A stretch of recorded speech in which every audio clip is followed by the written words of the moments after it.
I got you, John. All right. So tonight we're going to talk about gotta move this workforce safety and wellness. This is kind of like the beginning of any class you go to, the mandatory stuff that you got to talk about. It's not really interesting, but it's just stuff we have to discuss. So it is boring. Here's again all of our course competencies that I have to talk about. This is medicine and applies to the fundamental knowledge to provide basic emergency care and transport based on assessment findings for an actual ill patient.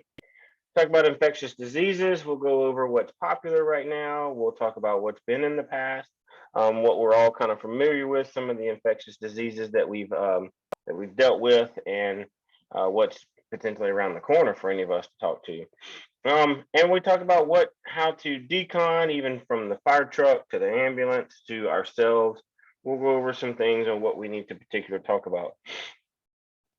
Preparatory applies fundamental knowledge of emergency medicine services systems, safety, well-being, and emergency medical technician, medical, legal, ethical issues to the provision of emergency care. As you see, I'm kind of speeding through that because they get on my nerves, honestly. Talk about standards, safety precautions, PPE, stress management, dealing with the death and dying, prevention of response-related injuries, prevention of work-related injuries, lifting and moving patients, some of the techniques we'll talk about, disease transmission, principles of wellness and reliance. Sorry. Whew. All right, so what are we going to do here? How do we take care of others and what we must do for ourselves? When you need to recognize the hazard of your health, safety, and well-being, what are the things we're looking for? Not only our safety, our well-being is the most important part. Majority of us in the fire, public safety side, fire, EMS, and police, we always work. It's our job to take care of others, but we never really take care of ourselves. It's personal neglect. So we have to be cautious about that. What are some of the environmental and human-made threats? We know we kind of all the classes you go to now talk about your surroundings, see something, say something. If something doesn't look familiar, doesn't look good, let's bring that up. And then the mental and physical stress. What are those things that cause us the stress and the emotional well-being of EMT and the patient intertwined, especially in a high stress rescues. Like matter of fact, we'll stop here. I just saw today that I think it was yesterday. I saw that couple. I'm not sure if they were husband, wife. I know that they have a 4-month-old child together. They were police officers down in Florida, and they both committed suicide. Something was involved in there. It may have been work, could have been personal, could have been the stress of new parents. But what we don't really consider and try to take care of is our work cells, our personal health. What can we do to improve things with us? What do we do outside of work that lets the stress go? Those are the things that aren't focused on as much. And a lot of your employers don't really, they push about, oh, come to us, we'll help you if you have an issue. But how do we take care of ourselves? What do we do? That's something we have to try to figure out. It's not one of those things that's taught. You have to figure it out on your own. Let's see, wellness and stress management. Not all reactions, stress and neglect. And stress creates a positive response. Increased focus, increased energy in the short term, and increased job satisfaction and self-image in the long term. Distress can cause a negative stress response. Wellness is the pursuit of activity, state of good health. Working out, proper food. Working in EMS, you kind of unfortunately get used to gas station food, fast food. It is a very good idea to prep your meals. Fire service also. I mean, I don't want to make it sound to where there's more downtime on the fire side because unfortunately, fire has gotten just as busy. It's just they just don't have to sit on the walls and wait at the hospitals and all that. So by no means I'm knocking that ability where people are, fire is less and all that. But what I'm trying to say is, take care of personal health. Make sure that you prep your food, eat healthy, do your stretches, do your walk arounds, because that's going to help your overall health. And I like how they jokingly say, ensure that you get a minimum of 7 to 9 hours of sleep. I'm I can't do that. If I lay there that long, my back's gonna start hurting. Then I'm gonna be in more of a warm world of hurt because now I can't move because my back hurts. Strength positive relationships with close family and friends. Unfortunately, in the line of business that we're in and just human nature, we as individuals hurt the ones that are closest to us. So that being said, is we're more inclined to take our frustrations, take our anger out on the ones that we live with, our our family, our spouses, our kids. And it's not that we try to do that. That's unfortunate human nature, because they're the ones that are always around. They're the closest, and it's not the right thing to do either. Even though you go back and say you're sorry, you still hurt feelings, and they may understand it or they may not, but it still doesn't make it right. Build habits of mindfulness and positivity. Incorporate daily stretching. We talked about that. Movement and exercise. That is one of those. And I always say find a hobby. I mean, I don't care if you say that you like to knit quilts or anything like that. Man, then do it. If that's what you do to calm your nerves and relax stress, bruh, knit away. I'm cool with that. Build relationships with peers and colleagues, not only with inside of the work environment, but you need to have an outside work environment that you can relax to. I jokingly say is when my wife and I were both in emergency services, we had 15 minutes to discuss something, and after that, it has to be done.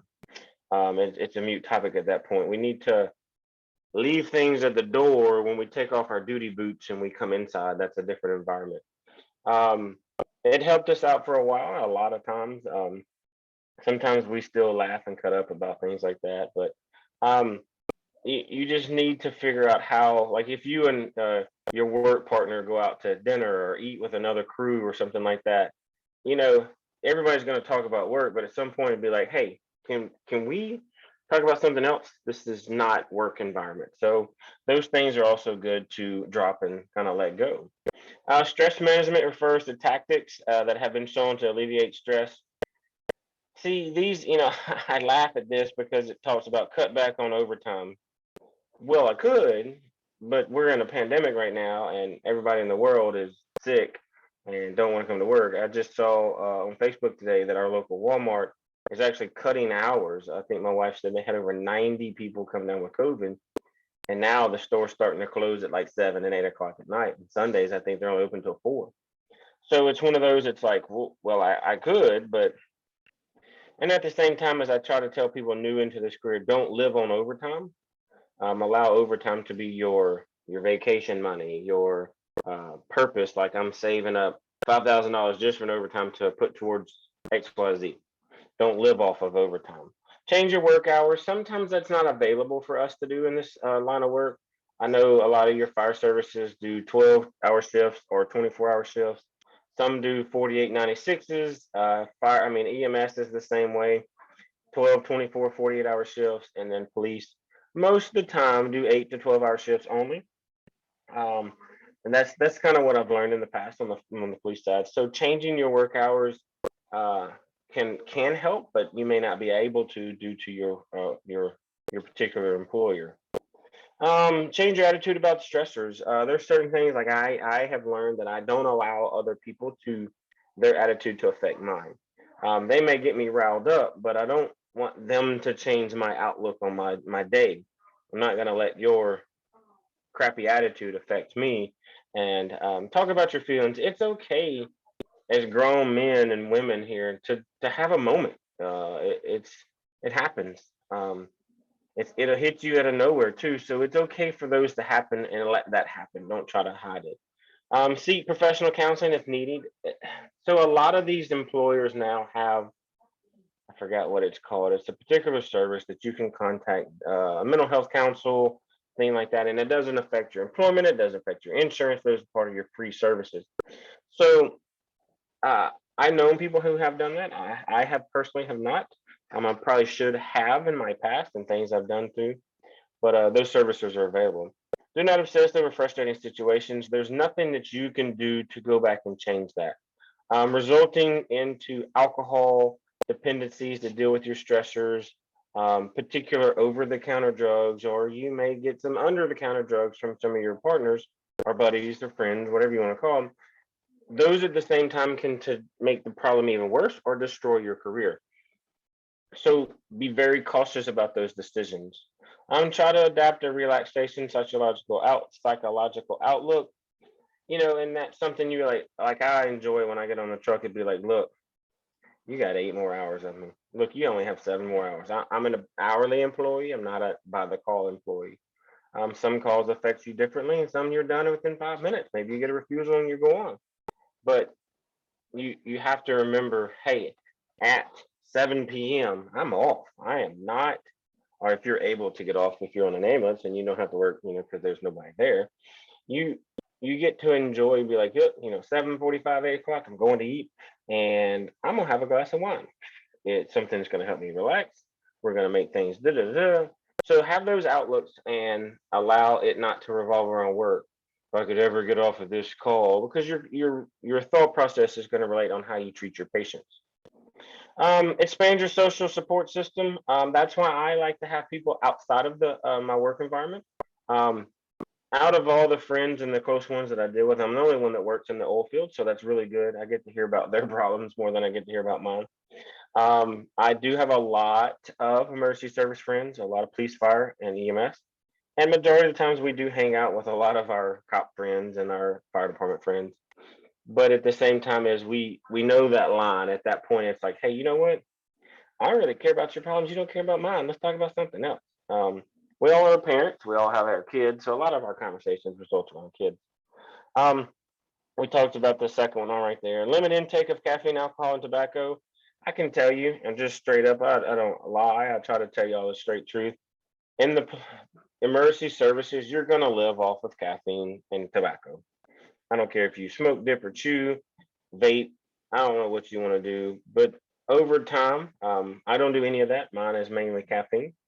So when I get on a truck, it's like, all right, I got to find a Monster or a Bang or something because that's what I live off of, or it's coffee.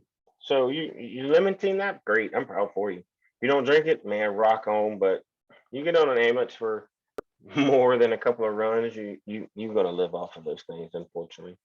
So here's what we try to do here is eat your well-balanced foods, your meals, and not right in here. This is not going to be found inside of a gas station meal, a Wendy's. Uh, you're going to have to find that by putting it in your bag and taking it with you, because those things help. And it talks about choosemyplate.gov. That will help you create a meal plan to kind of be on the go.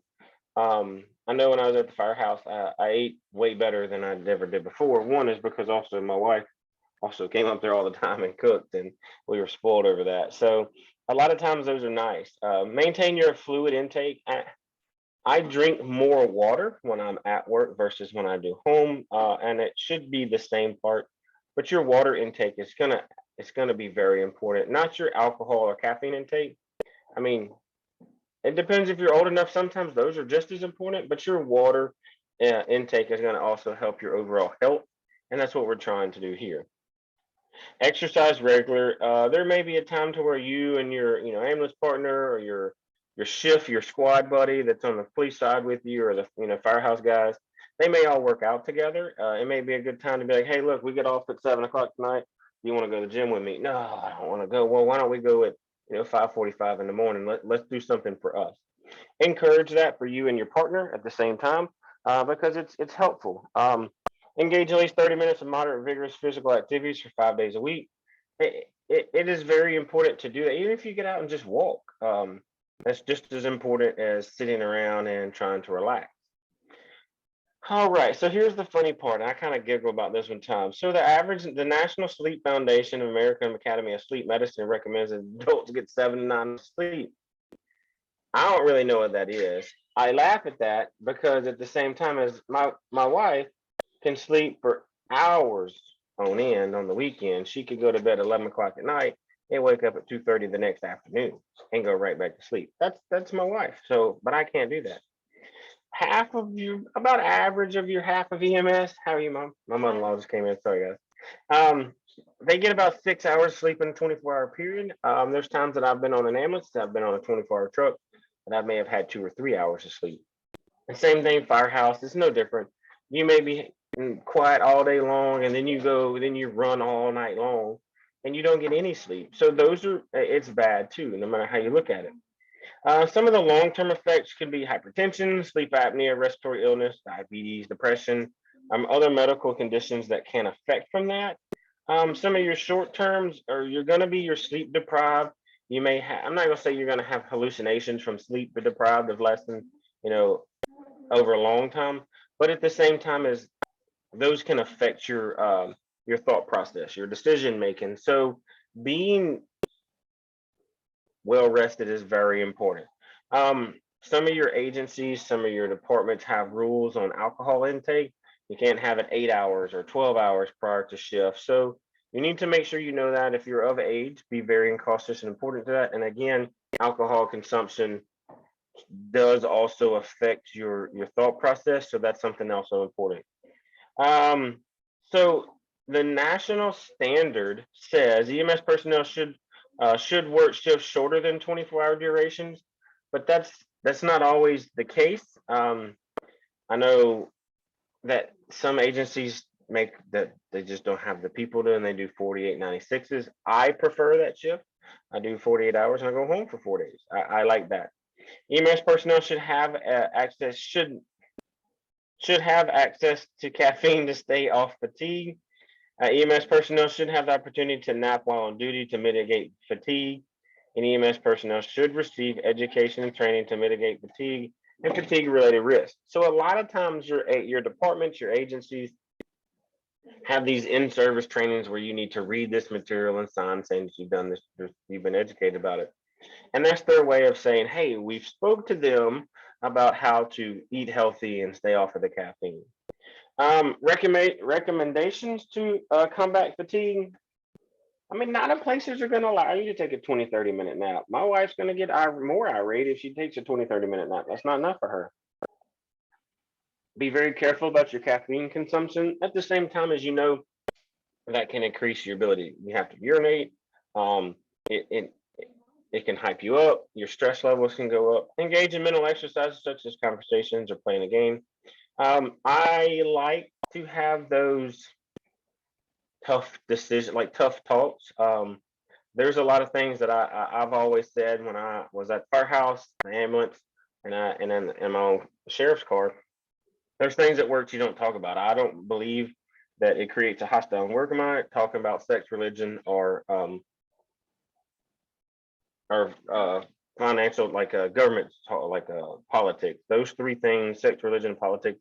I don't believe in that because that can create a hostile work environment between you and my partner. And but I like those conversations. But that's just a decision I made a long time ago. That to where it was healthier for me and my partner not to have those conversations. If that's something they wanted to engage in, that was on them. I would not reciprocate into that engagement because I just want to make sure we have a healthy relationship. Because if we're working on this truck together for 12 hours, I need to rely on that they're going to have my back if something happens. So let's see, click the next page. So recommendations to improve sleep quality: avoid caffeine and nicotine at least 4 hours before bedtime. I could drink a bang right now and go to sleep. I mean, it's not going to bother me. Coffee is a little bit different. I've gotten to where my coffee intake is a little bit higher, so sometimes I can go away with that. Exercise and nearly allow enough time to relax.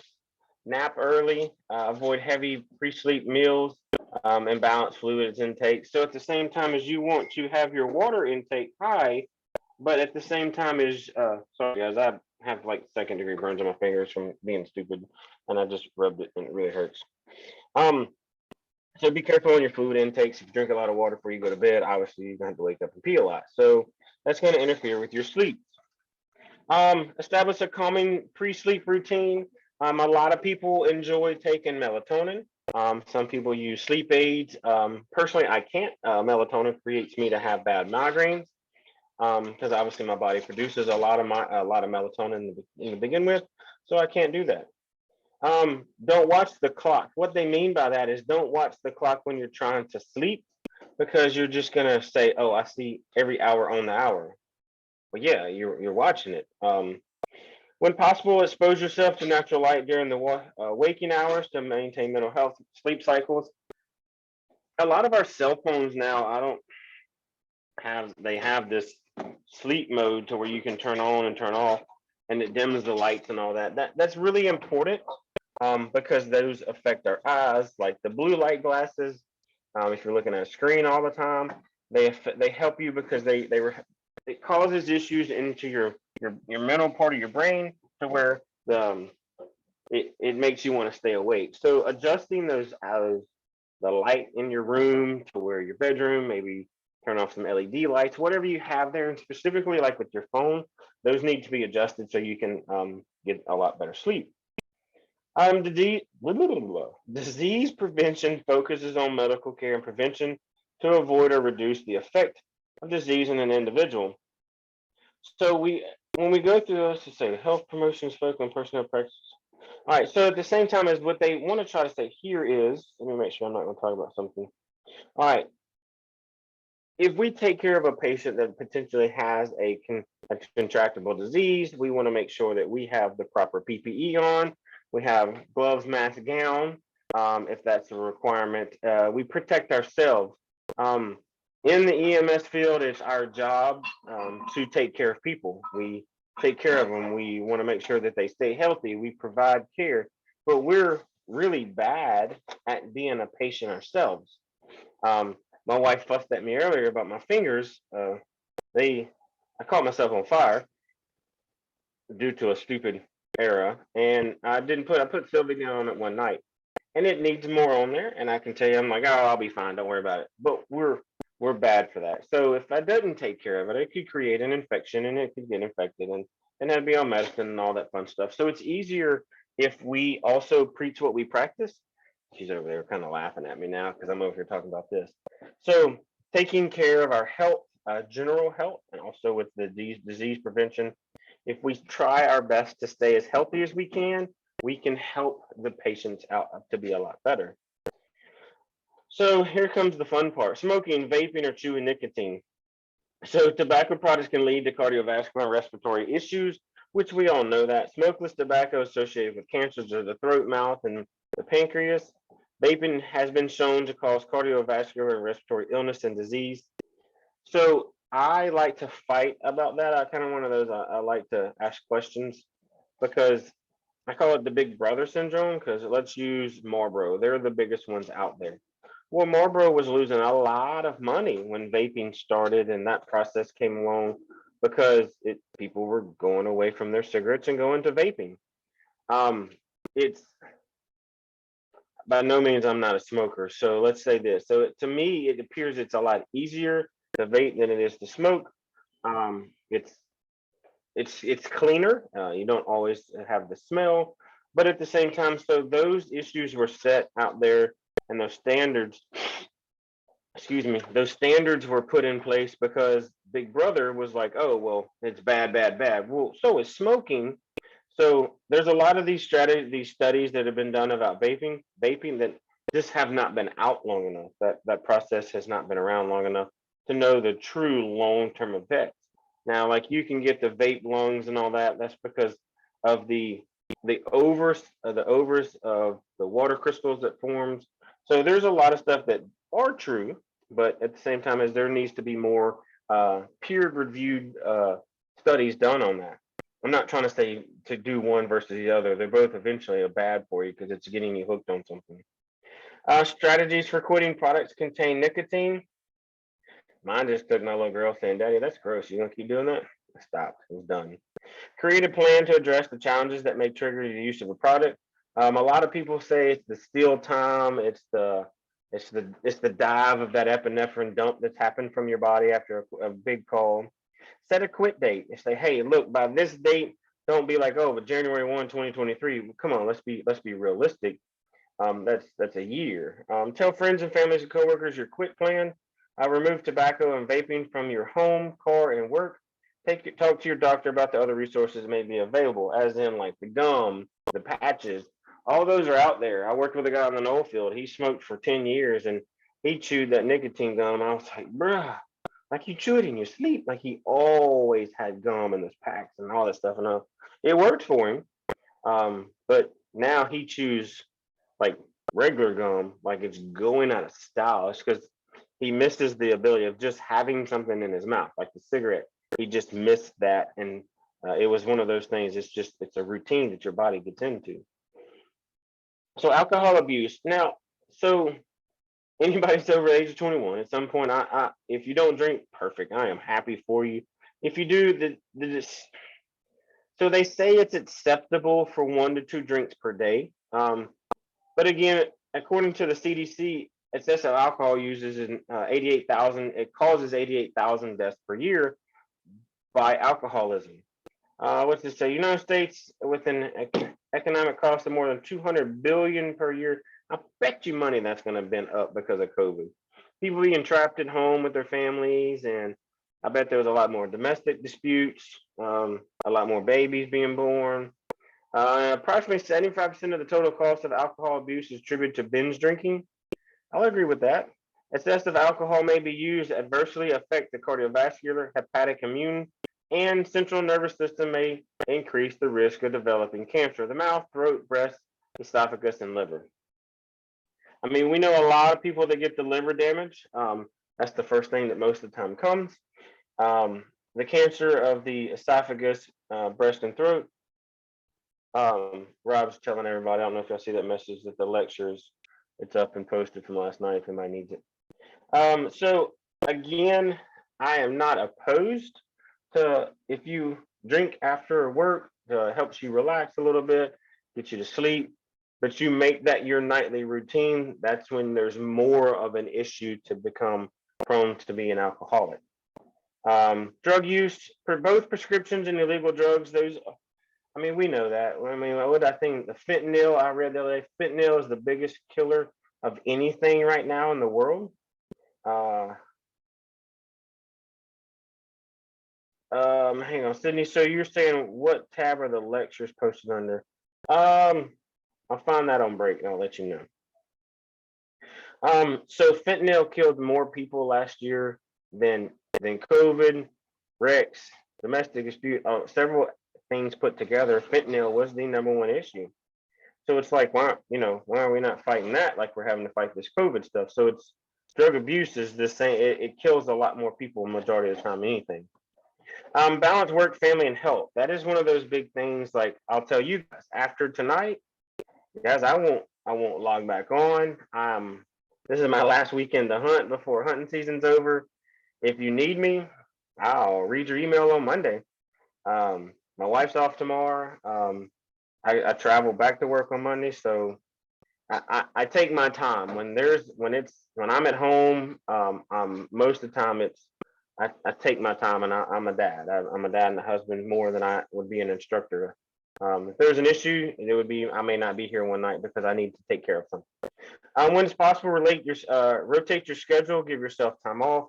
I know, like for myself, I do a 14 and 14.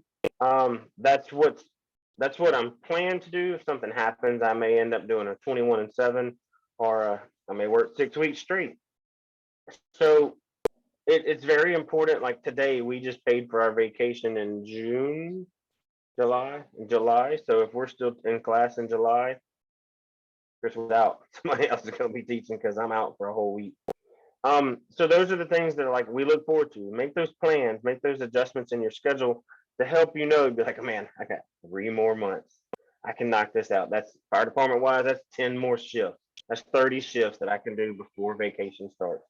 So it's one of those things that you need to try to work your stress levels out.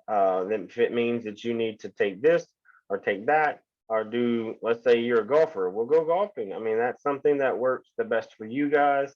That's going to be more beneficial.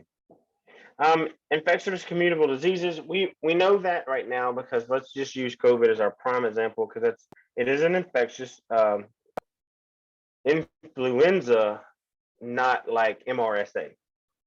So obviously COVID is spread from person to person. There is a question as if it's spread from animal to person. I mean, there's a good debate on how it all came out. I'm entitled to that, but probably not in class would be the good time for that. I think that'd be a good conversation. And then you can hear that it goes from one species to another. Prime example, I know a good friend of mine, his uncle or cousin, something, stepped in bat poop and he died. Um, Due to it, he didn't know there was a cut on his foot, like it didn't hurt anything like that. And he passed because he got infected with a disease. And it's, I don't remember the name, it's probably like 27 syllables long if I tried to spell it. But you have to think about these, how these infectious diseases come across. They talk about, wear your mask, wash your gloves, or wash your gloves, wear gloves when you take care of patients. Make sure you wash your hands, keep your hands away from your mouth as I'm sitting here doing this. But like right now, I mean, I'm in my home with the 5 people I live with. So if I get sick, I can't hide from COVID, and I'm not going to allow COVID to affect my life any more than it already has. My wife and I were positive 2019 Christmas. Yeah, 2019, 2020 Christmas, we were sick. I've had to been vaccinated because the work forced me into that. But at the same time, is I can still get sick again. Just because you get the flu shot doesn't mean that you're not going to get sick. So understanding how these communicable diseases travel and how they can be passed understands I'm perfectly fine with the 6 foot of distance from people. I don't mind talking, teaching, socializing, but I don't want you in my space. If I can touch you, you too close. So you can back up. I'm perfectly fine with that 6 foot thing. And it's not clicking. So infectious risk can be minimized by, we talked about immunizations. We know certain immunizations have to be given prior to a child going to school. The protective techniques we just talked about, that hand washing. There's a joke, like there's a sign out there on the platform. It's not like it is. You got to just be more blunt to a lot of the men that are out there. It's just wash your damn hands. That's all we're asking. Is I don't care that you don't wash your hands, but to come in and eat with everybody, just go wash your damn hands. So there's signs all over there that's explaining, just wash your hands. And I've gone through processes with them, setting up slideshows and showing them how quick it spreads. It just, people just don't listen. Some of the terminology: a pathogen is a microorganism that is capable of causing disease in a susceptible host. Contamination is the presence of an infectious organism or foreign bodies on or within objects such as dressers, waters. It's something that I can touch and it infects me that way. I have a cut on my hand. If I touched it and then I'm sitting here doing this, maybe I'm adjusting my mustache, it affects me that way and I take a deep breath. So those are the things. Exposure is, what have I been exposed to? So it's a situation in which a person has had contact with blood, body fluids, tissues, airborne particles. So I don't mind being exposed to any of that. I don't mind taking care of people. I don't mind but Chris Wally is, if I get blood on me, we stopping. I'm gonna get it off of me, and we're gonna continue work. That's just how I don't do it. I don't like blood on me.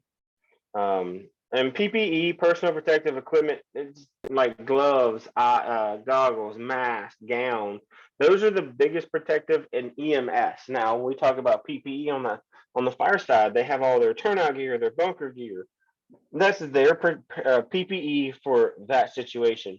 Um, those guys go to a medical call. They have to change PPE on that call.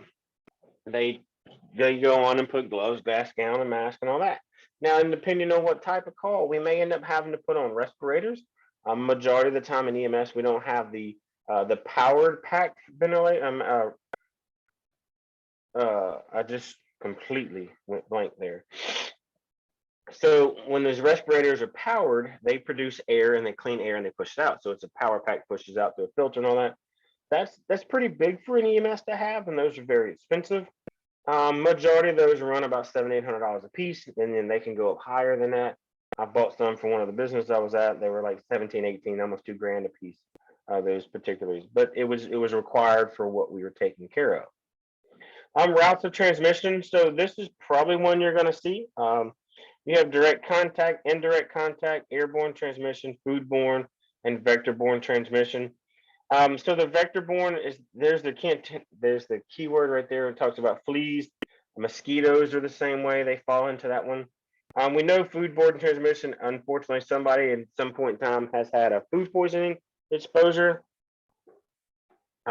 Airborne, not only is it by sneezing, maybe it was made into be airborne. Let's say it was a dirty bomb, and that particular dirty bomb aerolized some products. So that's where it becomes airborne. Um, Unfortunately, indirect contacts like the needle sticks, I've been down that road myself after all these years out there. There's a process that you have to follow and maintain for your safety and your health. And then the direct contact to where you've had bloodborne pathogen on you. With time to stop. Gotta get that cleaned off. I promise. I will continue, but I gotta get the blood off of me. Let's see here. Risk reduction and prevention of infectious and communicable diseases. All right. So the occupational self and OSHA develops, publishes, and enforces guidelines concerning reducing hazards in the workplace. All EMTs are trained to handle bloodborne pathogens. We'll go over that in a chapter, how to decontaminate yourself, how to decontaminate the ambulance, and what you need to do for cleaning purposes, and how to make sure that it's reported if you've taken care of somebody that's potentially an exposure. The CDC has developed a standard precaution for healthcare workers to use to treat patients. They give a guideline. Doesn't mean that your particular service, they can go better than, or they can follow that guideline. Some standard precautions are protective measures designed to prevent healthcare workers from coming in contact with objects, blood, body fluids, and other potential risks that can lead to exposure of germs. It's EMS. You're going to be exposed to germs. Um, Once I got into EMS and I was on the ambulance for a while, like for a long time, I never got sick because I was always exposed to everything. So, and then once I get off and get back on, I come home and like, I don't feel that. I can't breathe. And that's because now I get back out there and exposed to these things and I get better off. CDC also recommends that in 2016 is to assume that every person is potentially an infected or can spread an organism that could be transmitted to the healthcare setting. So every person I'm supposed to come in contact with, I'm supposed to believe that they can infect me.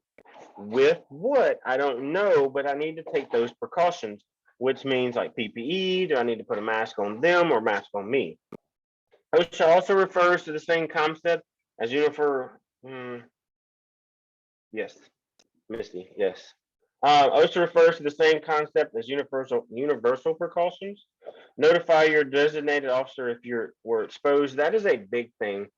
And it's not like one of those, oh, I'll notify them at the end of the shift. No, like if you know that you took care of somebody and they are, it's unfortunately an HIV patient, and there was a high potential of exposure of their blood, that needs to be notified immediately. So, and that's one of those because that process, like they have to make sure that the hospital has to draw blood and make sure that patient is positive for HIV. They can treat you there. TB is the same way. If they test them immediately for TB, and that facility that has accepted the patient also can treat you on the go, uh, right there at the facility. They can give you the medications to start that TB medication. And it's a big old pill. It ain't that, but it's rather large. Just letting y'all know. I've done it multiple times. Donning and doffing PPE. There are proper ways to put on and take off your PPE. The most common components of PPE are the mask, eyes, full face, gown, gloves. Not have to wear those like the chemistry goggles, but you need to wear some type of eye protection. So here's the proper way when you take your hand. And the simplest way yet effective to control disease transmission. We talked about washing your hands. Wash at least, rubbing your hands for at least 20 seconds together. Washing them, kind of hum to yourself, singing the happy birthday song. I don't know how long it takes to sing happy birthday, but that's what they say. You want to wash your hands after every time that you come in contact with a patient. Maybe have your gloves on or off. I wash my hands a lot when I'm offshore. I don't, again, I don't do as much as I should at home, but I'm also like, I am a germ freak, but I understand you can't hide from things. We, at the same point is, I keep a lot of hand sanitizer. That's not saying that it's taking the place of, but it can help prevent until the time that you can wash your hands. So we talked about the proper hygiene for hand sanitizer. So here's these things right here for you guys that's never used these. These are called cavi wipes. On my cursor. Those cavi wipes are known to treat. They can cure a lot of things. I've rubbed poison ivy on my arm with one of those and dried the poison ivy up. I don't know if it was on purpose or I did it on purpose, but I don't know if it worked or if it was just time for the poison ivy to heal up. But these cavi wipes can clean anything and everything, and most services use them. They are the standard of decontamination in ambulances. There are other companies that have the same makeup, whatever you want to call it, for these cavi wipes. But when you use them, always use gloves. Like change your gloves, make sure they're clean gloves. Then wipe your ambulance down, your fire truck down, your equipment. If you used certain equipment, like your bag got blood on them, you can use these cavi wipes. Now it's one of those, like if blood got all over in your bag, it may be something where you have to take your bag apart and clean, decontaminate that, and move on to whatever your whatever the company you work for's procedures are. Remove gloves is a special technique. So let's see. There's going to be a way to show you how to do this. So here's our eye protection.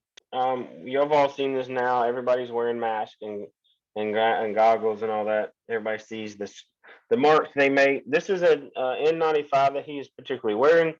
We wear those. They mandate us to wear those when we fly to and from the heliport to the rig and from the rig to the heliport. It's funny because as soon as you get out of the helicopter, you can take it off and walk around outside and nobody fusses, which I think it's funny, but it's like we've all been together for 14 days and we're not COVID positive, but you're making us wear this. Okay, cool. I can understand wearing it out. So the biggest things here is we're trying to prevent anything that's splashed into our eyes, spit, blood, vomit, any of those exposures. We don't want them. They can keep them, but we just have to protect ourselves. Gowns are the same thing. We're trying to protect from blood spatter. They may be worn in situations as such as an aerosol potential exposure. A field delivery of a baby is very important. I think births are very beautiful part. I've delivered 8 or 9 babies. It's been a while since I delivered one, but since I've been doing this, I've delivered 8 or 9 of them. Some of them are messier than others, but it's all a process. I love it. It's not something to run and hide from. Eventually, one day, your number's going to be called, and you're going to have to go deliver that baby. We talk about wearing masks, which I don't really have to talk about this in so hard and heavy because we're so used to seeing and why we wear masks. COVID has brought a lot of exposure to people about the benefit of masks. I do believe masks work. Look, we've eradicated the flu by wearing masks, so some of the transmission's down. But I believe in wearing the right kind of mask. I truly don't believe that these neck gaiters, they're not. What are they for? They don't do nothing. It's just I would rather see you wear a cotton mask. That's just as nice. So we talked about that. It says if the patient needs oxygen, place the non-rebreather mask, which has the oxygen delivery system underneath the mask and set it for 10 to 15 liters, which is a normally rate. We'll talk about that when we go over oxygen delivery systems later on in the chapters, but that is one of how they want you to do that. So if you have to use these for the ones that have already had CPR or some of my old guys that's been out here for a while, you know what these are. These are pocket masks. It should be made sure what your agency says to use during to the pandemic and the COVID exposures. Some of them may not allow you to do the pocket mask. They may say you're only allowed to do the bag bow mask because of that potential exposure. But that is a pocket delivery system that you can carry. It's a quick, rapid deployment of masks. So it's one of those. I just want to make sure that. Sorry. You check with your agency on the proper delivery system when it's needed.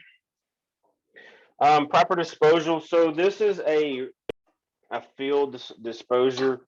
Like if I give somebody a shot, start an IV on them. That's a quick little disposable method. It's a quick delivery. You drop it in there, and then you can keep that in your bag. And the needles or other exposures will not come out of those biohazard containers. You've seen them on the walls of facilities for people to drop their diabetic medicines or needles when they have to take them right outside of restrooms and public places. We have them in 3 different places on our rig because we have to still abide the ability for our diabetics to use and dispose of their equipment instead of just throwing it in the garbage can. So most of these are sharps containers. They will have the biohazard marking on here and the label and the picture of the biohazard. They come in all forms of different shapes and stuff, and they have to be disposed in a proper way too. Employer's responsibility. So what is it? So as the employee, we need to know that we're going to be exposed to certain things, but what is the employer's responsibility for us? It says the risk of being exposed to a communicable disease is a hazard of your job. Now, you should know that because it's not always going to be just, I'm going to go pick you up, take you to a doctor's office, bring you back. Well, I'm potentially have that ability of being exposed. So that's something that you need to know. So following OSHA's guidelines to other national guidelines and standards to reduce your exposure to bloodborne pathogens. So they try to educate you the best way that they can to not be exposed. Now we know it's only as good as what's in black and white on the paper versus do you follow that particular protocol. So at the end, the bottom part is the best part here is know your department's infectious control plan and follow it. A lot of schools have these. They don't really advertise them as much because the staff knows them. And we're talking about from grade school to postgraduate school. Your fire departments, your police departments, and your ambulances all are required to have these. It's just part of the employee's responsibility on what we do if you are exposed and how we take care of you. So for the ones that have your book, if you'll look on skill drill 2-2, that gives you an infectious control outline, kind of lets you see what that routine is there. Cleaning and decontaminating the ambulance. Clean the ambulance after each run. Now that's important. Even if I pick up grandma and take her from the nursing home to the ER for a regular scheduled visit, and then I bring her back. I won't clean the ambulance if it's a wait and return to where I'm taking her right back. But even if I get dropped off with her, I'm still wiping down the stretcher. I'm still going to wipe down the straps. I change sheets, and then I wipe down anything that's potentially that she touched, she or him. I say grandma or grandfather. So those are the things that it's something to get into a habit of. So that way, you know, every single patient, you have limited the potential of exposure to them because you did everything that you can do. Let's say any medical waste should be placed in a red biohazard bag and disposed at the hospital. Bring that to them. Let them know that most of the time you know these facilities where you're supposed to be. The dropping off biohazard equipment. Stand by 1 second. All right. So use bleach water solution. That's where we talk about the cavi wipes. You don't have to make that bleach water solution. Make sure it's a 1 to 10. Those cavi wipes are already, like they're done. They're ready to roll. A hospital approved disinfectant as effective against microbiome, TB, can also be used. Remove contaminants, linen, and placed into appropriate bag for handling. So as a paramedic, when I go to stick the tube down, you'll see the laryngoscope. It's a metal handle, and it's got the little like the little blade that looks like, and we stick in their mouth, lift it up, and put the tube down. So majority of the time, those blades are plastic. They're disposable. Get rid of them. But the handle themselves are metal. Those are not. Those must be cleaned and air dried after every time they've been used. Now you don't have to open up and remove the bulb and clean up that way or clean from the battery side. No, you don't. But it's good to clean those every time. And most of the time, your paramedic, your preceptor, your field training officer will show you how they do these things. They show you how they clean them, what they do.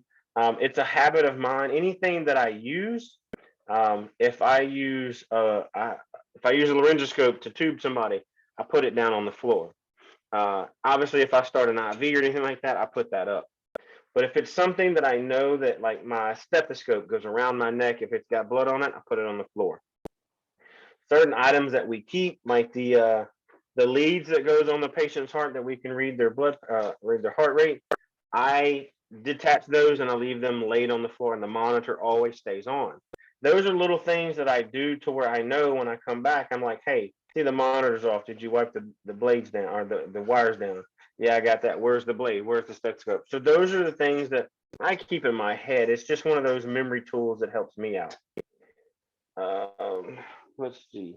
A few more minutes, we'll take a break. Um, Immunity, even if germs reach you, you may not become infected because you may have the herd immunity. You have built up a stronger resistance to it. You've had the ability to be around it, and your body has built up a tolerance to it.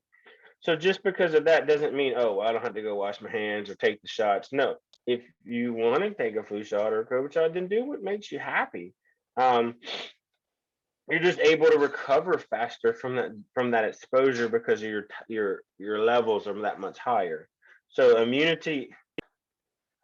Now, I don't want people to go out and try to say, oh, well, I need to get exposed to it so I can build up higher immunity. No, that's not what I'm trying to say. Is just in the field when you're having those exposures to the flu or uh, the stomach bugs, you may not get that sickness because of your past exposures. So immunizations, we know that immunizations, hepatitis B, influenza, measles, mumps, and rubella MMR, those are, well, let's see, varicella, chickenpox, tetanus, diphtheria, and Tdap. A lot of those are required for you to attend grade school. So those, when we talk about TB, skin test for TB doesn't always have to be done. You can do chest X-ray, and a lot of those will be done in your EMS agencies. I don't know if your fire departments or police departments asked for those to be done. I know it's been a long time. I had to do it when I got hired to go into the oil field. I've had a TB exposure of taking the medicine for it's a year long, a day pill for a year. So I can no longer take the skin test I lost is positive. But a lot of those immunizations have been given to you. A lot of those now that you get to choose if you want them. If you're of age, you make those decisions. The influenza, the yearly flu shot. You can get flu A or flu B. Now that is decided on by the CDC and the FDA, and they plan that on last year's flu cycle for most time, like Australia. Those are the ones.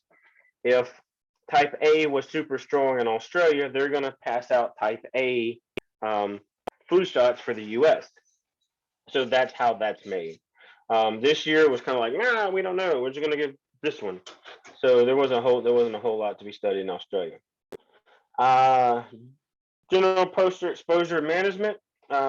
If you're exposed to the patient's blood or bodily fluids, you need to turn over the patient care to another EMS provider. That's what they say, but not all agencies are going to allow that. Clean the exposed area with soap and water. If your eyes were exposed, rinse your eyes for 20 minutes. Activate your department's infectious control plan.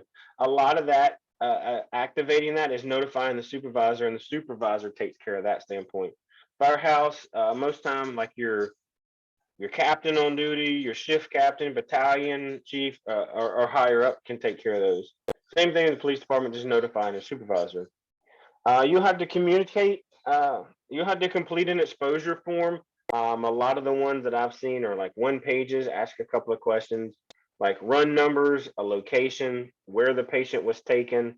I don't think it asks for the patient's name because you can get that off of a run number. And if you were exposed to a highly communicable airborne disease such as COVID-19 without proper PPE, you may be required to quarantine. That right now is they've dropped that from 14 days to 10 days. I see healthcare workers, they're talking about dropping that down to 5 days. Not real sure, but that's just what I'm hearing. They're dropping down because they're just so short right now. But some of these that you may have to take some medication for, you may have to do skin tests, x-rays, and all these other things about the potential exposures. We'll go when it's straight up 7 o'clock, we'll take a break here. So scene safety. So scene safety and scene size up starts as soon as you get a dispatch to whatever agency you're for. They may send your ambulance, they may send your engine, they may send your police car.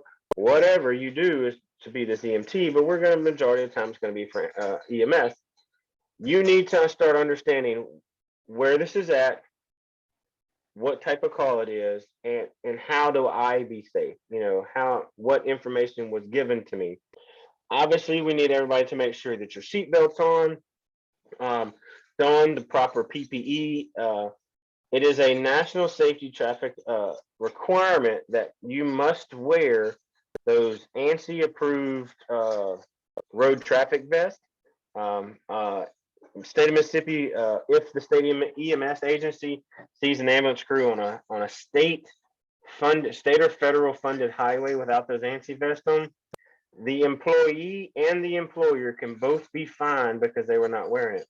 Now, if you'll notice in the picture, obviously the firefighters here do not have those vests on. This one does, but that one does not. But they have the required markings by their turnout gear along with their helmet. So that's fine. And then applying the vest over it, that's completely fine. It's whatever your department says must be done. So wearing the proper PPE, being able to be seen is the most important part. And do you have your plenty of light to work? If it's dark, maybe a lot of your ambulances have scene lights on the left and right. Well, if that's not enough, you can ask the fire department to turn on their scene lights, and they can shine daylight out there. Scene hazards. These books used to be presented and printed out by the Department of Transportation. This was ERG. They are no longer printed. I think 2020 was the last year. I think no, 19 I think was the last year that they actually became printed. You can download this book onto on your phone. You can download it and to be readily accessible. It so how you use these? You have what they use as placard marking. So if you're passing an 18-wheeler and they have a red placard on there, which is here's your red placard, and it has 1903. Well, after doing this for so long, I know 1903 is flammable gas. So that is like gasoline. So gasoline will be red. This is death, that's the oxidizer, and that is obviously exposure to health and safety. And they all have different levels in there. If you haven't ever been through just a basic hazmat course, I highly recommend you go through there and learn to get you some education on that. That's a complete different course than this because it was going to take a lot longer for us to do on that than just go over the ERG. Anytime that you see a 18-wheeler or a bob truck or any one of these stickers and it's been involved in an accident, don't go down until you know what it is. Always stay uphill and upwind from it. You want the wind to be blowing at your back if you're looking at it because you don't want those exposures coming to you. And try to stay out of, if it's leaking, you don't want to be down there. You want to be on the opposite side where it's running away from you. So uphill, upwind is the best way to go. Do not enter the scene of that hazardous material spill until properly told so by a hazmat technician, a responder, or somebody that has a lot more hazmat knowledge than yourself. So those are some of the important things there. I show 7 o'clock on the dot on my computer. Let's take 10 minutes and we'll be back with y'all in about 10 minutes. So we'll see y'all at 10 after 7. All right.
All right, so let's get back to this. So we finished the ERG. All right, so some of the steam hazards also is electricity.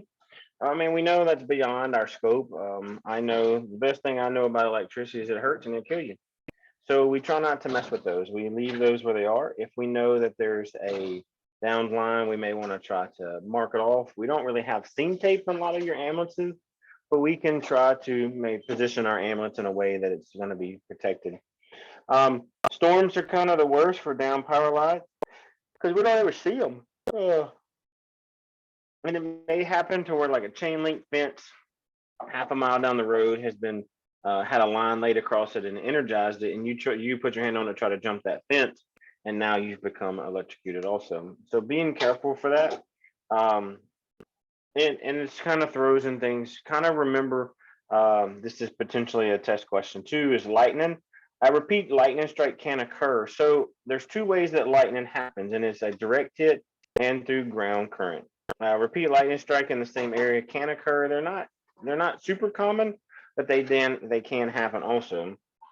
When lightning is nearby, make sure yourself is the smallest target possible and drop all equipment. You don't want to be holding any type of other metal devices that can possibly attract those lightning bolts. Some scene hazards, fire. Obviously, we know those. It's smoke, oxygen deficiency, high ambient temperatures, toxic gases, potential building collapses, and equipment that are inside. And we talk about explosions. So explosions can happen a lot more than we're prepared and ready. I have to pick and make fun of this picture. This guy here completely forgot his Nomex hood. He's gonna get really hot. And this is an old picture because those are steel bottles and they're really heavy. I hope this is just a training because those are heavy. And then he gonna have a little burns to his neck or ears. Sorry, just my little tidbit there. So vehicle crashes. So we know that they're not like we don't plan to get into a motor vehicle accident. That's why they're called MVAs, motor vehicle collisions, um, or MVAs, motor vehicle accidents. We know they're all accidents. Vehicle crashes are common of our EMS providers. We know that we go to a lot of wrecks. Vehicle collisions can occur in traffic or unstable vehicles down power, could be in water. They may have the airbags may still deploy, so don't just stick your head up in there because that's not really going to be protective because they can happen until that. I think it's like 30 minutes after the main power has been shut off to the vehicle or been cut. There's leaking fluids can cause damage to your shoes. They can be corrosive, and obviously from sharp objects like the glass in the vehicle, they may have something else that's inside the vehicle that can injure you also. Use of sufficient protective gear to reduce injuries are very important too. Some agencies that I work for also have provided some turnout jackets for your ambulance services. A lot of the fire departments have sprint trucks, which means like paramedic and firefighter on board, and they may be issued also turnout gear to help those protective gears. We have assaults. We may talk about hostage situations, riots. My dogs are going nuts right now, so if you hear that, my bad. You're not sneaking up on us. So I say scene assessment should be begun while en route. We want to build an impression of what's going on, and once on scene, continue assessment using personal observations and information from other responders. So it's not over just because you're there. That security and that safety issue. I'm trying to keep my dog calm so my wife doesn't lose it. So I'm trying to keep you want to make sure your awareness doesn't just get comfortable. You don't want to build that blind eye. You want to make sure you know what's going on around you. If your partner's focused on taking care of this, you need to be looking around to make sure that they know. Um, Riots, kind of the best thing about those, if you can get out of there, don't stick around, don't stay around. Just be like, we're gonna take a hard right and we're gonna go the opposite direction. Um, so that's the big thing there. Hostage situations, just stay back until you're told what to do. Mass violence, known as know who is in command. If you talk about a like a multi-jurisdictional command station, or and you're the first ambulance there, you just kind of walk up to like the command post and be like, "Hey, I'm Wally with the ambulance. I'm outside if y'all need me. If y'all need something that like I can do, I'm right out here." and just kind of stay out of their way. Remain vigilant for the potential of violence at all times. You just don't know what's going to happen. People, I like to say, people are crazy these days, and it's included into yourself because you don't really know what we're going to have to do or required to do these days to kind of protect ourselves. So, I mean, I could be crazy too, just physically, not mentally. But my wife's mentally crazy, so we ain't to worry about that. So the cover, use of tactical equipment and a barrier, but if you need to get behind something, if you notice that there's shooting going on around and it's happening on the driver's side of the ambulance side, try to put yourself on the passenger side. Yes, I know it's not going to potentially stop the round, but you can kind of hide yourself behind the motor on the opposite side of the motor, some of the wheels, and I'm not cracking down to get behind a wheel. I can tell you that because that's going to be hard. But try to reduce yourself and put some distance also. It talks about concealment, hiding behind objects or limited person ability to see you. I'm just a big old boy. You're going to see me. If you believe there's an event of a crime scene, attempt to maintain a chain of evidence. Don't just go through there and blow that crime scene. EMS is the worst about that. Firemen are the worst of damaging equipment, but damaging a crime scene. But it's our job to try to preserve that because what we want to do is like if we're responding to a gunshot, a GSW, we don't want to cut their clothes. If I'm shot right here, I don't want to cut straight through it. I want to try to cut the shirt off where that bullet hole is still there. And if there's an X wound on the back, we don't need to cut through that too. We need to try to preserve that scene as best as we can.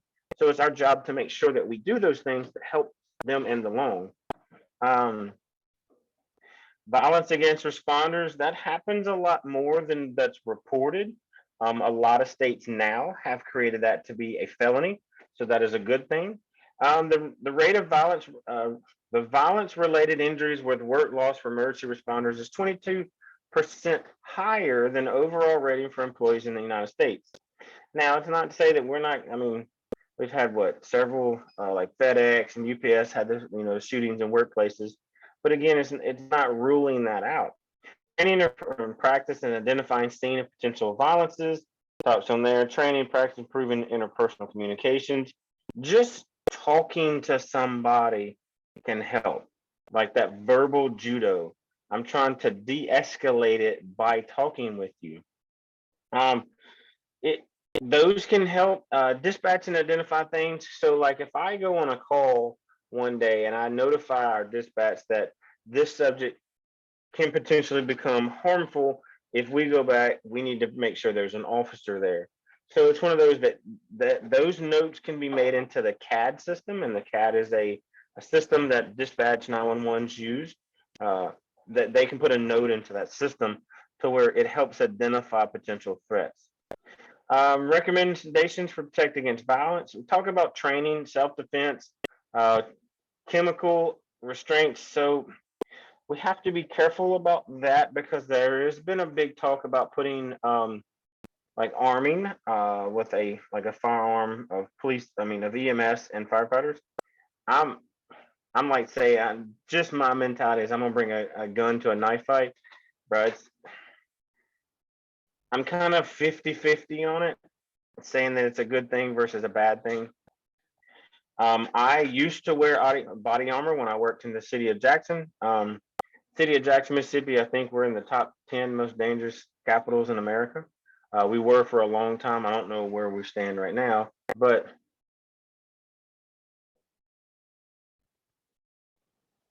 what is that? That's what that is. I don't know what that is. My son just hold on 1 second, y'all.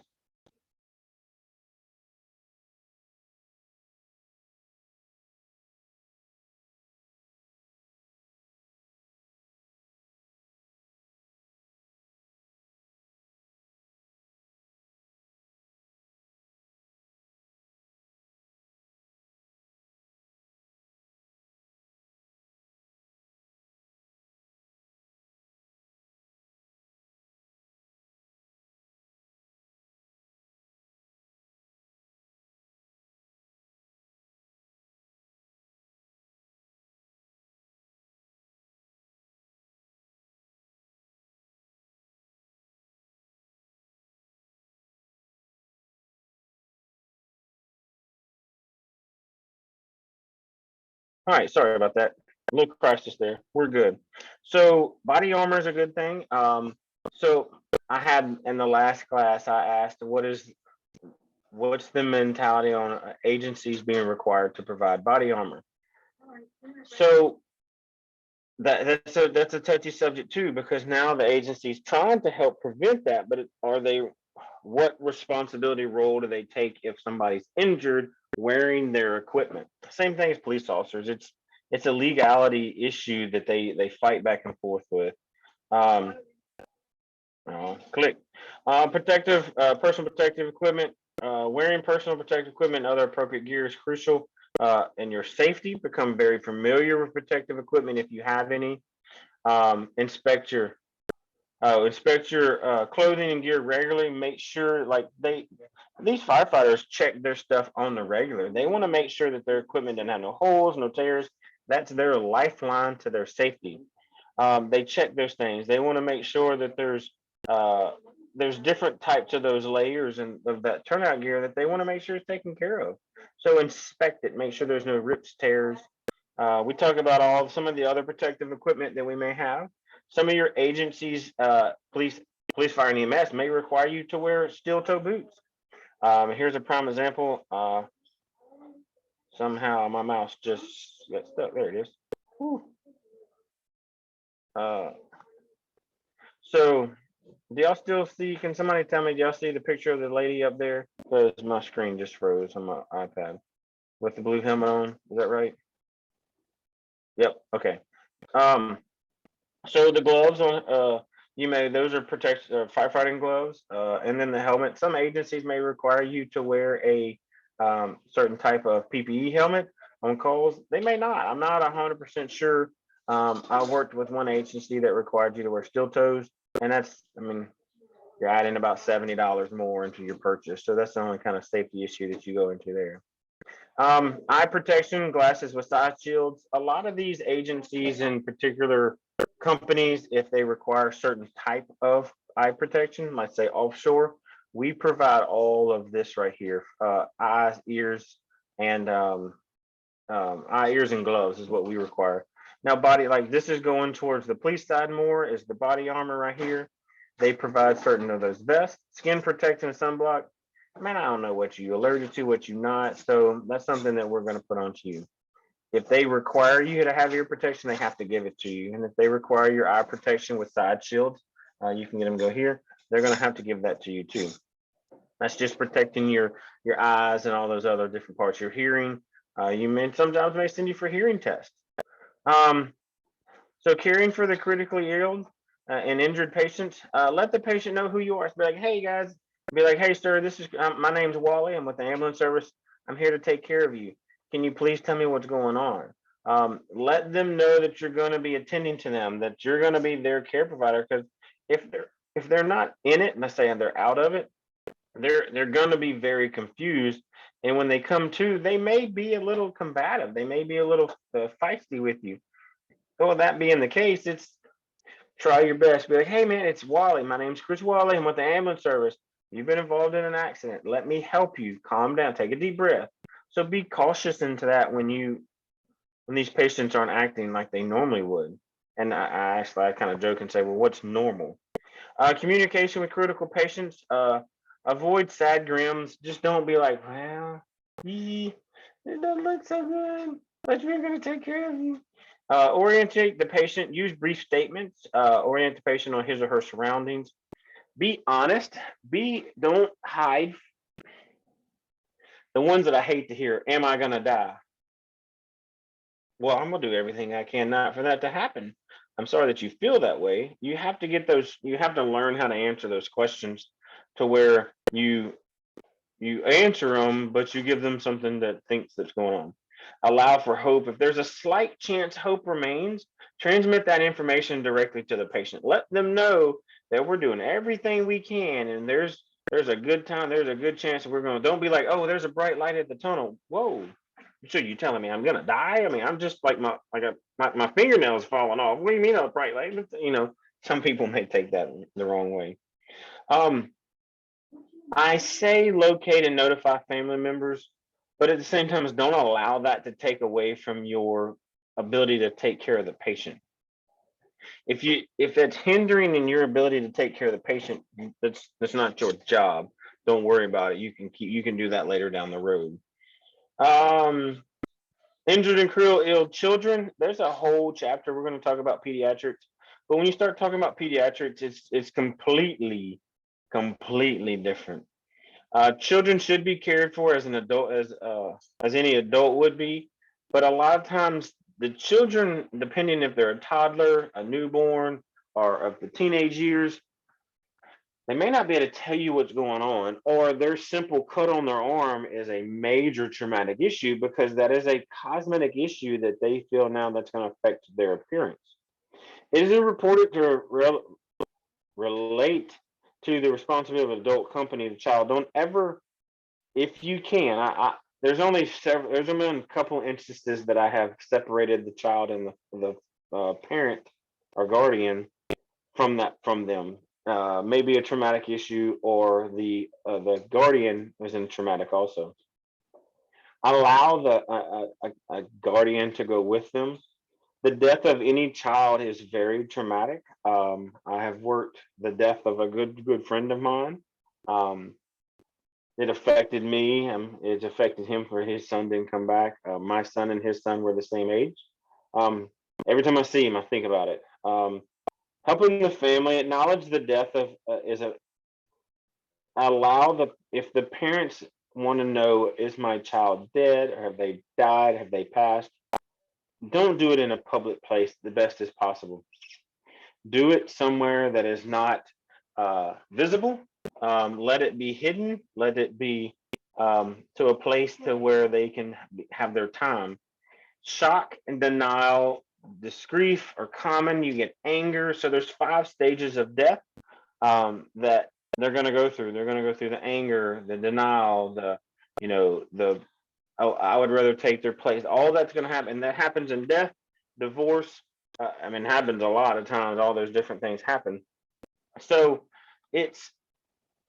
you have to understand those to know that they're going to go through them. A lot of times this may be out of your role, but if you're in a hospital settings and the family member asks to hold the child, allow that to be somebody else's decision.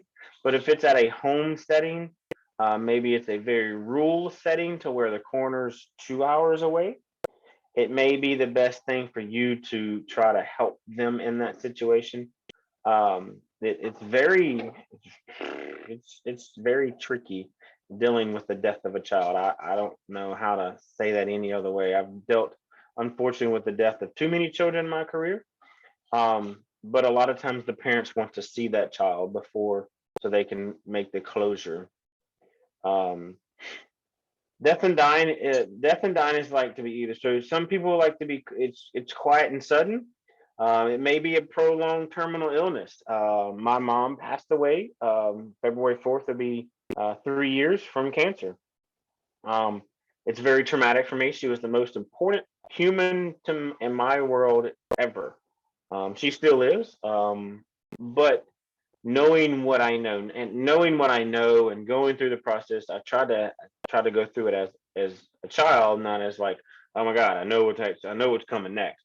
So those were some of the things that I had to deal with too. And it wasn't a prolonged terminal illness, but same time, it's cancer. We none of us wanted that to happen, but it happened for the best part of things. I'm glad she didn't suffer. She didn't have to deal with all this COVID stuff, because I don't know if she would have made it. There's all these different things that could have affected that, but knowing how that's going to work is going to also affect your treatment abilities too. So we talk about, here's the 5 stages of death.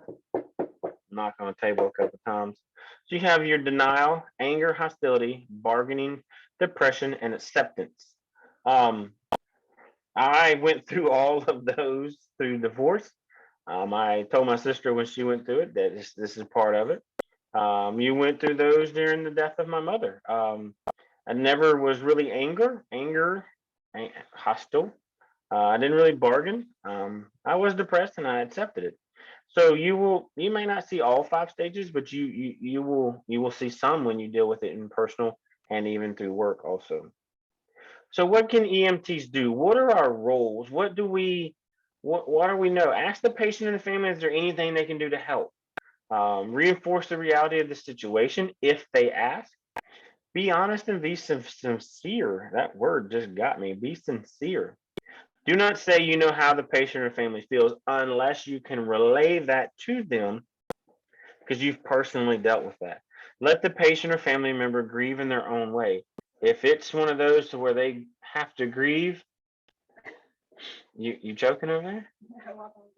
So let them grieve. Everybody grieves in their own way, and we need to know that and keep an eye on that patient, but at the same time, let them deal with that in their own particular ways.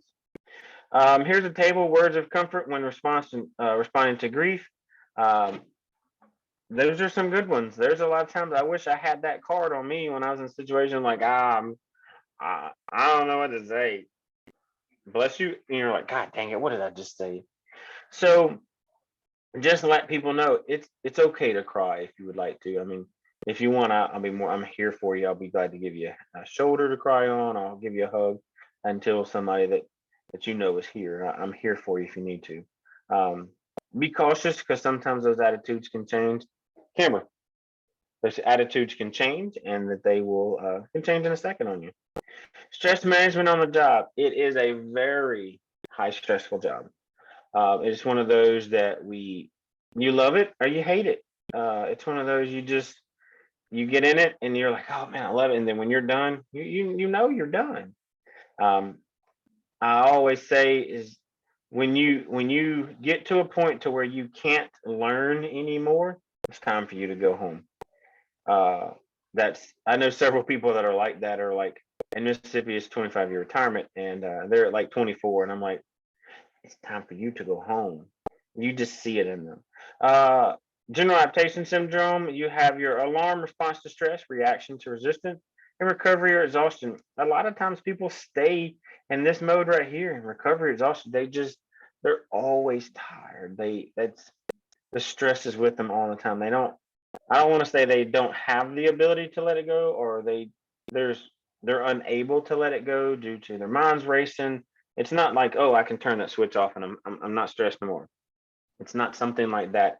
It's a it's just something that each person has to realize how to deal with. So figuring these out in your life, those are important, and trying to figure out how you adapt and move on.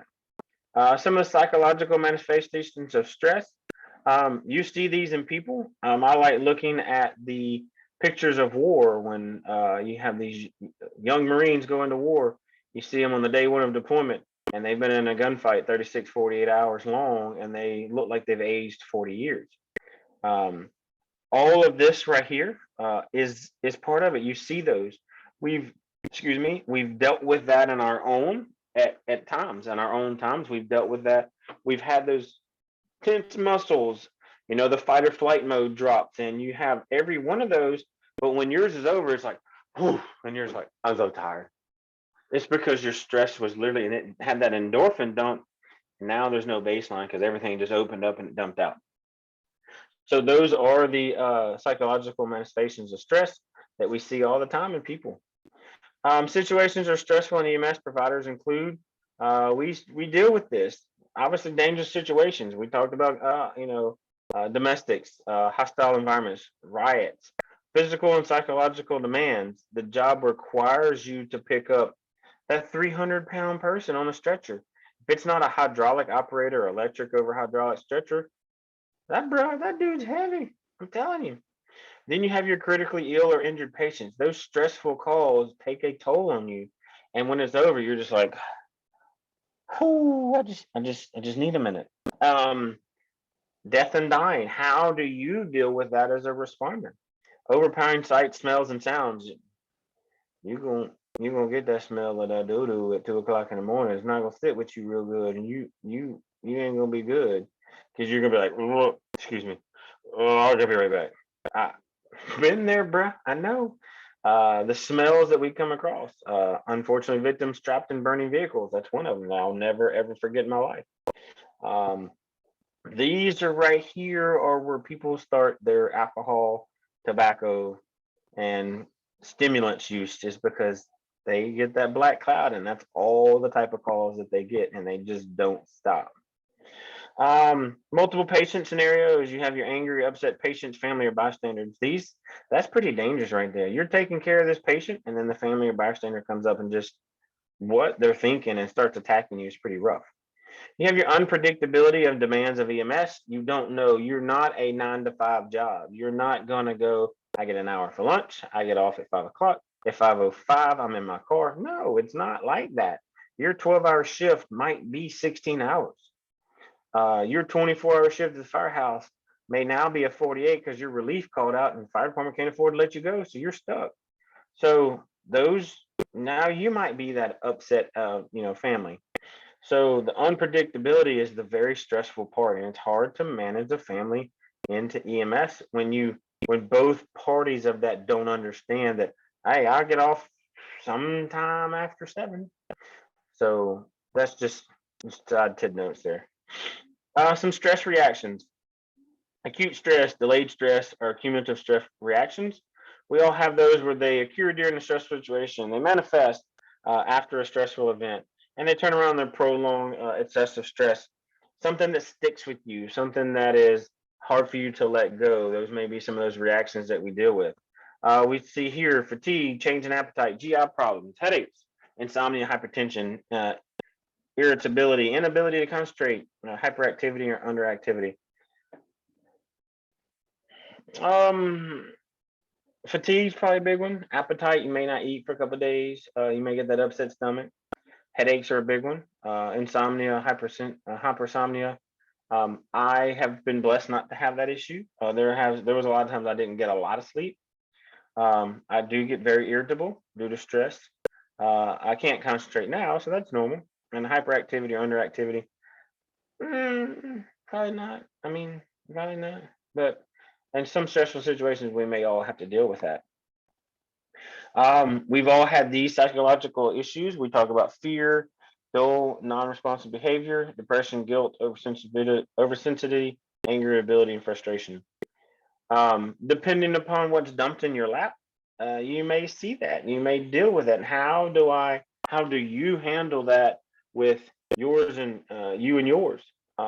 Your family, your parents, how you may live with your parents. You come home, you're like, ah, and you're like, I just said, hey, what's up, bro? And you, so we have to see those things. And depression, a lot of times, if you run those calls where multiple people have passed or have died on you because of you just get the 3 cardiac arrest or the overturned Greyhound where 19 people passed, that's your call. That's depressing. And then after a while, you're just like, another dead person.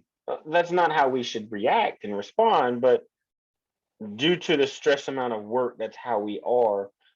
In general, sometimes it's hard for me to get round up about things, and then sometimes things affect me out of nowhere, and I'm like, why am I upset? So we have to figure that out for ourselves. So we talk about critical incident stress debriefing. Those are really, really good. I highly believe into those. I've dealt with a couple of those myself. I Several years ago, it's been several years ago, I was on an ambulance one night, responded to another friend of mine. She was struck by a drunk driver. She lost her leg, one of her eyes, and she was in hospital for a long time. Unfortunately, she recently passed away. Um, it was pretty rough. It was a coworker. It was not only that, she was a friend. I looked up to her. She was a great paramedic. And those are things that affect you. You got to figure out how to deal with that. I wasn't able to write that report until 16 hours later. I just Because initially what happened is I was dispatched to the call where she was hit, and she took a left and I took a right. They dispatched me. She took the call from me. So not only did it sit on me that way, it could have been me, but that's a friend, and then I am the one that took care of her. So um, we she didn't die in the line of duty, but she did die later on due to a work-related issue. Post-traumatic stress disorder, PTSDs. Those I have my own belief into that. But PTSDs affect people differently to where it could be an emotional trigger, could be a sound trigger, could be a visual something that they see can trigger emotion. So you have to be careful about that. I believe that the PTSD word is overused into the EMS and to the mental health world, um, because it's like they're just trying to hand everybody a title, and it's PTSD. It's kind of common, but they don't really explain that it's a mental health disorder that they're dealing with versus a PTSD issue. So do a good examination and talk to them. They're like, hey man, what's up? And you can kind of form opinions and all that stuff on people. CISM, that's critical incident stress management, can occur on an on-scene incident. They may talk to you after the incident. As you can see, right, well, debriefing sessions are held 24 to 72 hours after the incident. So it's handled by a professional. CISMs are trained. They go to classes. And most time they're all peers. They may not be working directly for your company. They may work for another fire agency. I like the ones around here. We have two retired fire chiefs, one ex emergency management secretary, a fire department administrative assistant, a paramedic. There's a couple of different people on there, and they just sit there and they talk to you. They provoke to ask different questions, and they're pretty well trained up. I've dealt with them in 4 different CISMs, and I truly believe into them.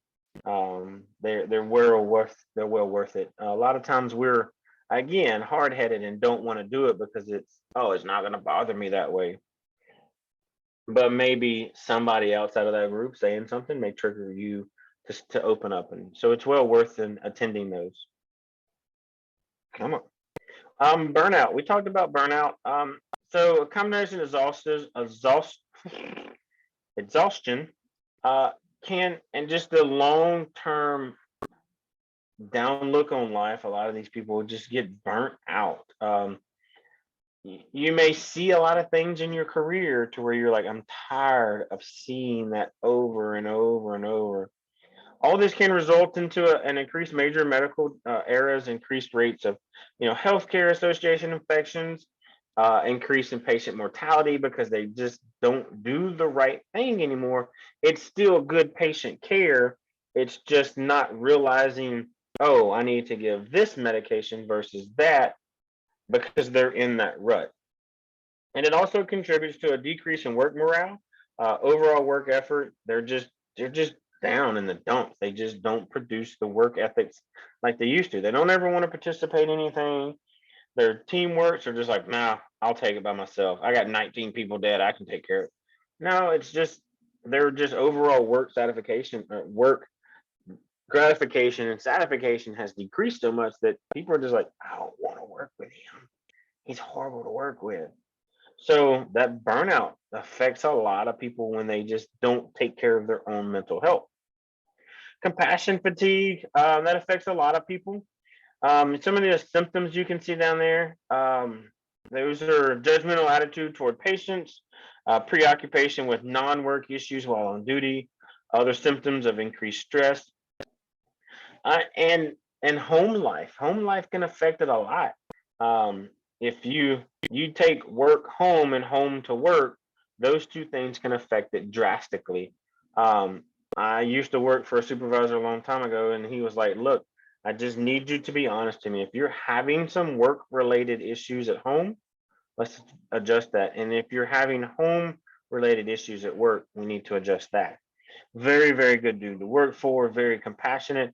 He cared more about his employees than the work itself. So he would literally, he was one of those guys, he'd come jump on a truck for you for a couple hours so you could just go take a mental break. And it was fine. It was taken care of. It was no big deal. That everything was good. He was a good dude, and he ended up getting moved up to upper management, and it worked out good for him too. Responder risk for suicide. I just talked about that case down in Florida where I'm just going to assume they were boyfriend girlfriend, that it was suicide one day apart. I don't know if it was like depraved heart, I can't live without, or it was something that maybe there was a I don't want to perform any, observations or anything, but it was very sad. They left like a 2 or 3 month baby, a 2 or 3 month old baby behind. That's because we can just relate it to possibly work stress that has caused that. We've had a lot of responders that do commit suicide, um, and it's always down when they think that, because they're in that mindset. It's hard to get people to understand once they get to a point that it's okay. Things will be better. We've all had our bad times in life, and we've had our good times. Um, that's just it's part of the cycle. Some people get into those cycles where they just can't get out of them, of the bad parts. So the suicide there is a high rate in the emergency medical field. In emergency services in general, it's very high. I hate to hear that because we need to have more mental health awareness in the emergency services than we currently do. Emotional aspects. At times, even the most experienced healthcare provider has a difficulty of overwhelming personal reactions, proceeding without hesitation. The struggle to remain calm. That's one of those things too. It's like if they get overly involved, it's okay to get involved into a call, but sometimes it's like you're allowing your reactions to overwhelm your cognitive ability to stop, look, and think about what's going on. So that's sometimes you may have to grab them and be like, hey, let's get back to look at me. Let's get back to here. Let's get back to reality. Next. Stressful situations. During stressful situations, you must exercise extreme professionalism, care about your word, what you say, how you say it, and some of your actions at scenes. Responders have gotten in trouble. Cell phones are big issues, recording things, posting them on social media, TikTok, Twitter, Instagram, all those will affect you. Most of your places have those that policies against that. Um, you have your socioeconomic background, fear of medical personnel, alcohol abuse, substance disorder, reaction to medicine, all these different types of factors that influence the EMS and the patient's care. What you need to do is quickly calm and assess the actions of a patient, family member, bystanders, and be like, hey, look, I got this. Take a deep breath. Sit down, baby. Sit down. Let me handle this. Um, be very cautious and educated also about the religious community in your surrounding in your community, because certain religions don't allow certain things. Um, you need to know what. I'm not saying you just need to be educated into those religions. You may not have to agree with what they believe in, but you at the same time as respect them, because they have an emergency, not you. So at the same time, I want to be the best paramedic that I can for them. And if it's not allowing the male myself to touch one of the females, and I work with a female partner, I have no issues in allowing my partner to go take care of them. And we just may have to relay that into the medical staff, into the medical provider, for me, my med control doctor, and letting them know that that's some of the things that we have to do. So knowing your religion community in your community is very, very important. Workplace issues. You have your cultural diversity on any job you go to. Again, that's why I say sex, religion, and politics we don't talk about when I like they in my ambulance, because those are touchy. Those can cause good friendships or can destroy good friendships. You're expected to work with coworkers, don't matter what background they come from, religion, what sex, what nationality, all of that stuff is there. You may have to work with a person, and if you as an individual may not agree with something, that's okay. And just be like, hey, look, Fred, I want to just try to get this clear out there. I want to make sure we have a great shift, a good working environment. But if we can, I would prefer not to talk about this, this, because I don't want that to affect us in our work shift tonight or today. But if there's something that happens that I do that aggravates you, please let me know. But I really do want to create a good work environment and communicate that with your partner. I believe that is very important. I do that if I work with a new person, and I very rarely work with a new person if I work on the ambulance, just because I know that I have my torques and my ways, and I can come off very offensible. My wife says, she uses a total different word, but defensible. So I try to communicate those when I have to. So there's two types of sexual harassment that we need to talk about. You have your quid pro quo, which is the harasser requests sexual favors in exchange for something else, such as a promotion. You have your hostile work environment, jokes, touching, leering, requests for a date, talking about body parts. Those are all, no matter what, those are sexual harassment.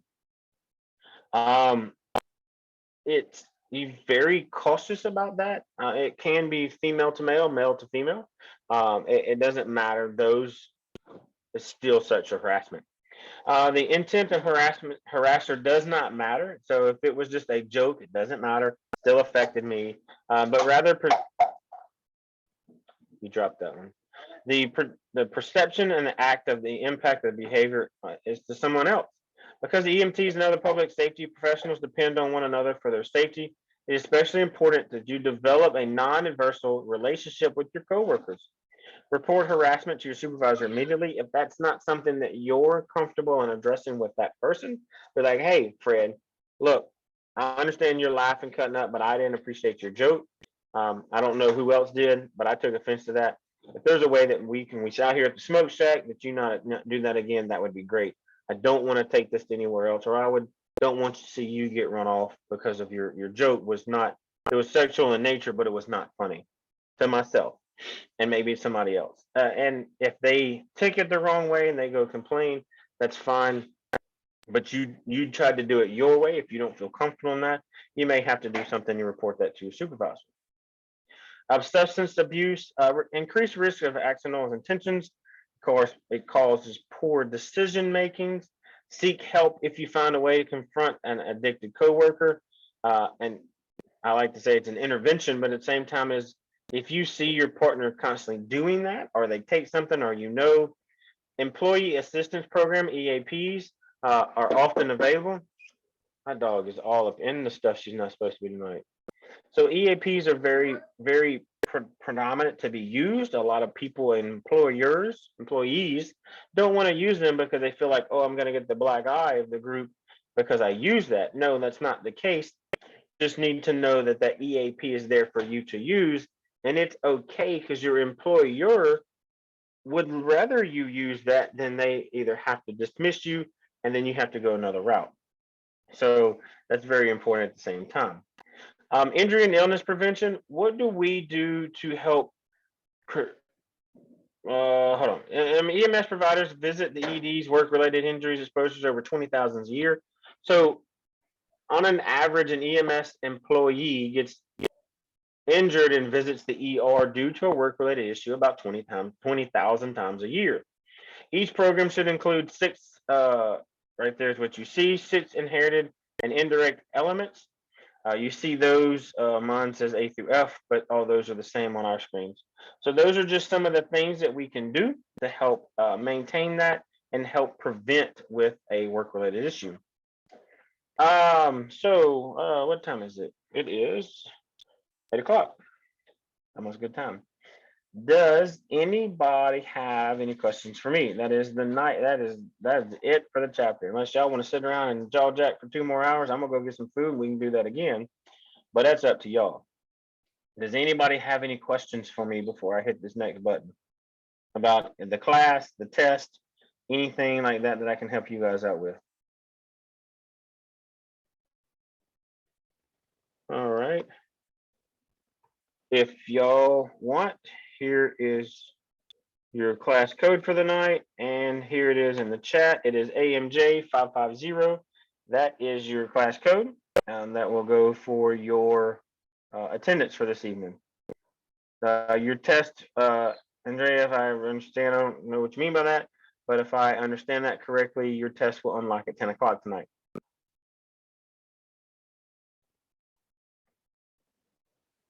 Is that right? Is that what you need to know? All right. I'm gonna mute my mic, turn the mic off, or turn the screen off. If anybody has any questions after everybody leaves, y'all are more than welcome to it. Other than that, good luck with your test. Remember, please know that I travel Monday, and I will not be able to talk to you guys until Monday evening or Tuesday after I fly to work. So Monday, Tuesday is really hard for me. So we will have until when to complete the test by? You have 3 days from today.